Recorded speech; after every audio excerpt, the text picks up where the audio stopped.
നമസ്കാരം, സച്ചിനാണ്. വിവാഹ ജീവിതത്തിലെ ഭാര്യയും ഭർത്താവും ശ്രദ്ധിച്ചിരിക്കേണ്ട വളരെ ചുരുങ്ങിയ, വളരെ എസെൻഷ്യൽ ആയിട്ടുള്ള ഒരു 5 കാര്യങ്ങൾ ഞാൻ പറഞ്ഞുതരാം. ഈ കുട്ടികളുടെ ട്രെയിനറായിട്ടുള്ള ഞാൻ തന്നെ പറയണമെന്ന് വിചാരിച്ചാൽ, കുട്ടികളെല്ലാം കണ്ടു വളരുന്നത് അവരുടെ പേരൻസിനെയാണ്. അവരുടെ പേരൻസ് തമ്മിലുള്ള ബന്ധം അവർ വളരെയധികം ശ്രദ്ധിക്കും. അവർ സംസാരിക്കുന്ന വാക്കുകൾ അവർ വളരെയധികം ശ്രദ്ധിക്കും.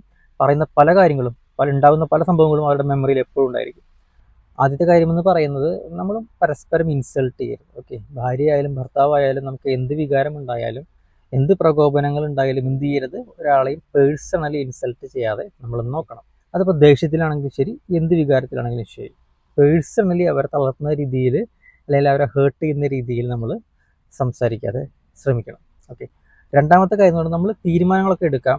എന്നിട്ട് എന്ത് ചെയ്യണം, നമ്മൾ ആ തീരുമാനം നമ്മുടെ പാർട്ട്ണറോട് പറഞ്ഞിരിക്കണം. ഓക്കെ. കാരണം നമ്മളെ വിശ്വസിച്ച് കൂടെ ജീവിക്കുന്ന വ്യക്തിയാണ്, ജീവിതകാലം മുഴുവൻ നമ്മുടെ കൂടെ ഉണ്ടാകുന്ന ഒരേ ഒരു വ്യക്തിയാണ് നമ്മുടെ പാർട്ട്ണർ. അപ്പോൾ നമ്മൾക്കും തീരുമാനങ്ങൾ എന്തായാലും നമ്മളവരോട് ഷെയർ ചെയ്യുക, കൺവിൻസ് ചെയ്യുക. ഓക്കെ, ഭാര്യ ആയാലും ശരി, ഭർത്താവായാലും ശരി. അതുപോലെ തന്നെ ഡേ 1 ഉണ്ടാകുന്ന ഇൻറ്റിമസി നമ്മൾ കാലാകാലം കീപ്പ് ചെയ്യണം. നമ്മൾ ഒരുപാട് കേട്ടിട്ടുണ്ടായിരിക്കില്ല, വയസ്സായാലും പ്രണയിക്കുന്നവരെന്നൊക്കെ പറയുന്നത്. ആ പ്രണയമെന്ന വാക്ക് ജീവിതകാലം മുഴുവൻ നിലനിർത്താൻ ശ്രദ്ധിക്കുക.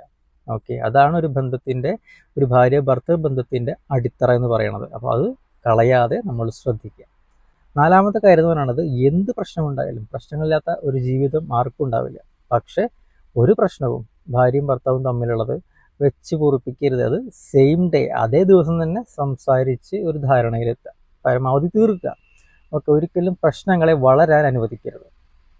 അഞ്ചാമത്തെ കാര്യം, ഏറ്റവും പ്രധാനമായ കാര്യം, ഒരു പരസ്പര ബഹുമാനം ഇരുവർക്കും വേണം. ഭാര്യയ്ക്കായാലും ഭർത്താവിനായാലും ഒരു മ്യൂച്വൽ റെസ്പെക്റ്റ് വേണം. ഓക്കെ, അപ്പോൾ എന്തുണ്ടാവില്ല, നമ്മൾ തർക്കിച്ച് അതിര് കടന്ന് പോവില്ല. ആ ഒരു മ്യൂച്വൽ റെസ്പെക്റ്റ് ഹസ്ബൻഡാണെന്നുണ്ടെങ്കിലും വൈഫാണെന്നുണ്ടെങ്കിലും പരസ്പരം കൊടുത്ത് ശീലിക്കുക. അപ്പോൾ നല്ലൊരു എക്സാമ്പിളായിട്ട് ഒരു അച്ഛനമ്മയും മാറുക. അതിനുള്ള കുറച്ച് ഇൻസ്ട്രക്ഷൻസ് ആണ് തന്നിട്ടുള്ളത്. Okay, by.